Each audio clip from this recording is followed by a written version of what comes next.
This is Haiti Merritt with Insulin Nation. We're here at Joslin Diabetes Innovation Summit in Arlington, Virginia. And I'm here with Dave DeBronkart, who is known on the internet as ePatient Dave. Hi, Dave. Hi. Nice to meet you. No, nice to meet you. This is the first time I've been to a diabetes event. You know, I talk about patients being actively engaged. Yeah. That's the core of the ePatient. Yep. Engaged, empowered, Right. equipped, enabled. But I myself am a cancer survivor, but got a lot of friends in the diabetes community. And more to come. We're growing. So you picked the right place to be. This is a good event. All right, well, let's start with the questions. Okay. First one is, what is your greatest aspiration in combining technology and healthcare? Well, one of the huge disconnects that keeps healthcare from being what it can is that nobody can do their best unless they have all the information that could help them do better. Yes. And that applies to patients, it applies to the doctors and nurses, health policy people. So my hope is that, you know, Todd Park, the Chief Technology Officer who gave one of the opening talks this morning, talks about data liberation and bringing all the data out. That's one thing, but then if we can pretty it up and make it clear, you know, write software that makes the big picture clear, Yep. Everybody will be able to do better. I agree. That's great. Now, the catchphrase for this event is be considered part of the solution. What does that mean to you? Well, from the patient perspective, I mean, you know, it's funny, any patient who is at all empowered in the sense that, you know, a disempowered person just shrugs and says, oh, there's nothing I can do.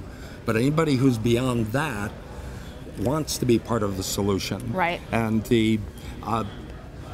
I think, you know, Carolyn Clancy from AHRQ said this morning, you know, this is a team sport, big time, and of course it is. Don't just be part of a solution. You know, Gandhi said, be the change you want to see in the world. Yeah. Don't just be part of a solution yourself, but welcome everyone who wants to help. Right, and that give them a shovel. Right, and that leads into the next question. Dennis Urbaniak from Santa Fe says we're here at this event as collaborators and not as constituencies. What do you think? Dennis is a good friend of mine. We've worked together in the past. He completely gets it. You know, I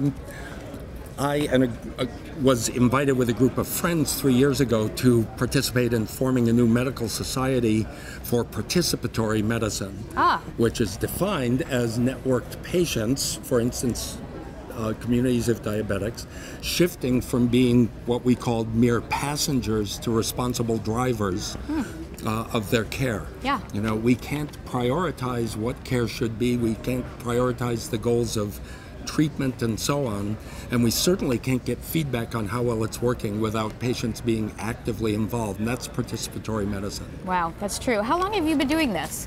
Just 3 years. I was sick and got better in 2007, almost died. 2008, I started studying this ePatient thing as a hobby, and in 2009, my life got out of control, and within a year of that, I'd left my day job. In fact, it's only 2.5 years that I just jumped off the cliffs, hang gliding, and fortunately, you know, I got some air under my wings. Yeah. So this is what I do full time now. Right. Well, thank you for doing the 5-spot interview.